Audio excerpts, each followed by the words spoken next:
नमस्कार फ्रेंड्स। धर्मो रक्षति रक्षिता। धर्म उन्हीं की रक्षा करता है जो धर्म की रक्षा करते हैं। धर्म एक व्यापक है, बहुआयामी है और हम सबों को समझने के लिए बहुत बड़ा विषय है। उन्हीं सब बातों को ध्यान में रखकर इंडिया टीवी ऑनलाइन में तपोमूर्ति त्रिदंडी स्वामी संत श्री सुंदरराज जी महाराज से बात किया और जीवन के उस पहलुओं पे चर्चा करने की कोशिश की जो हम सभी को जानना जरूरी है। आइए सुनते हैं महाराज जी ने क्या कहा। स्वामी जी नमो नारायण। जी नारायण। स्वामी जी जयप्रकाश उद्यान जमशेदपुर आदित्यपुर का धरती धन्य है, आप स्वयं विराजमान हैं और कथा का प्रसंग ऐसा है कि मानव को धर्म से और मानव को उसके कर्तव्य से जोड़ रहा है। क्या कहना चाहेंगे इस विषय में? जी जी, धर्म का अभिप्राय ही है जोड़ना। धृन धातु से धर्म शब्द निष्पन्न होता है, जिसका मतलब कि हमको दोनों लोकों से जोड़ करके रखे, जीव शिव से जोड़ करके रखे और हमारे चारों वर्ण जो है उससे से जोड़ करके रखें। इसलिए यह लोक के साथ में परलोक का जो सुधार उसका नाम धर्म है। रही बात तो यहाँ तो एक दिन ही, यहाँ तो एक महीना से धर्म प्रवाह चल रहा है। इसलिए तो लिखा कि अयम धर्म सर्वेषां भूतानां मध्यस्य सर्वस्य धर्माणि मधुयश्चरन्ति।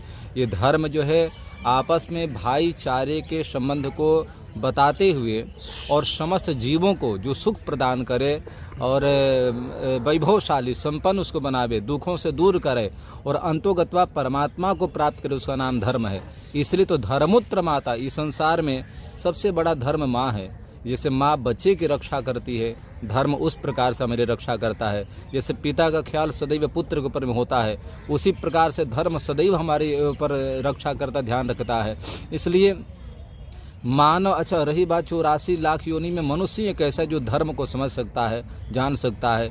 इसके अलावा तो किसी भी योनि में समझने जानने बुझने की क्षमता नहीं है। तो मानव को धर्म युक्त ही होना चाहिए और जिस मानव में धर्म नहीं है तो मानव पशुवत है, उसका जीना कोई सार्थकता नहीं है। और संसार से जब जाते हैं, विरत होते हैं, छोड़ते हैं तो धर्म ही साथ जाता है। इसलिए चलते फिरते खाते समय, उठते बैठते लेते देते हर समय धर्म होना चाहिए। हम लोगों ने मान रखा कि धर्म केवल मंदिर में जाए तो धर्म हो जाए, कथा पंडाल में आए तो धर्म का आचरण करें। नहीं, वहाँ तो है ही है। घर में रहें तो धर्म के अनुसार रहें, किसी को दे तो धर्म के अनुसार दें। अच्छा, लेना जब होता है तो धर्म के अनुसार ही लिया जाए, ये नहीं कि देते समय बेईमानी कर लें, लेते समय अपना जो वो कर लें, है ना। तो इसलिए शास्त्रों का मत है खाते पीते उठते सुते लेते देते आते जाते हर समय धर्म परायणता होनी चाहिए, धार्मिकता होनी चाहिए, धर्म हमारे साथ होना चाहिए। अब फिर 24 घंटा में यदि हमने 1 घंटा के लिए धर्म को अपनाए तो धर्म अपनाना नहीं होता है। युधिष्ठिर की कथा आती है। धर्मराज युधिष्ठिर जब पढ़ रहे थे तो उनके गुरुदेव ने विषय दिया, टास्क दिया कि चलो ये याद करके आओ। तो उसमें लिखा था सत्यम वद धर्मम चर। तो सारे विद्यार्थियों ने याद कर लिया, सुना दिया गुरु जी को, लेकिन युधिष्ठिर नहीं बोल पाए। बार बार गुरुदेव पूछे, 1 दिन 2 दिन कई रोज हो गया। तो आज पूछे युधिष्ठिर क्या बात है, तुम तो बड़े मेधावी छात्र है, बड़े कुशाग्र बुद्धि का है, इतनी छोटी सी विषय तैयार नहीं हो पा रहा है। युधिष्ठिर रोने लगे, गुरुदेव उम्र काफ़ी है, आयु ज़्यादा है और मैं कैसे कह दूं कि सत्यम वद धर्मम चर। याद करना बड़ी बात नहीं है, हमारे जीवन में उतर पाएगा कि नहीं गुरुदेव। ये सुनकर के गुरुदेव आश्चर्य किए, हाँ। इसलिए धर्म तो धर्म होता है।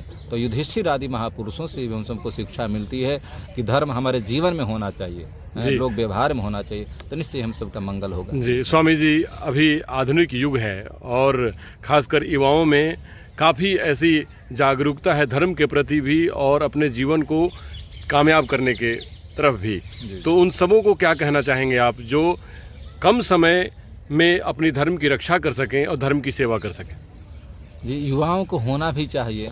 और ये आस्था जो बढ़ी है, जो धर्म के प्रति लगाव जो बढ़ा है, इसका मूल कारण संतों का भी एक बहुत बड़ा योगदान रहा, सहयोग रहा। और युवा वर्गों से हम यही कहना चाहेंगे कि अपने को मजबूत बनाना चाहते हैं, राष्ट्र को मजबूत बनाना चाहते हैं, हर प्रकार से सुखी और भविष्य में सुख भोगना चाहते हैं तो धर्म से जुड़कर ही रहना चाहिए। और नहीं तो फिर पूर्व में जो आक्रांताओं के द्वारा हुआ था, जो अराजक तत्वों के द्वारा हुआ था फिर वही होगा। इसे धर्म की रक्षा करे, धर्म आपकी रक्षा करे, तो युवा वर्गों को इसमें बढ़ चढ़ कर और आगे होना चाहिए, और अभी हो भी रहे हैं।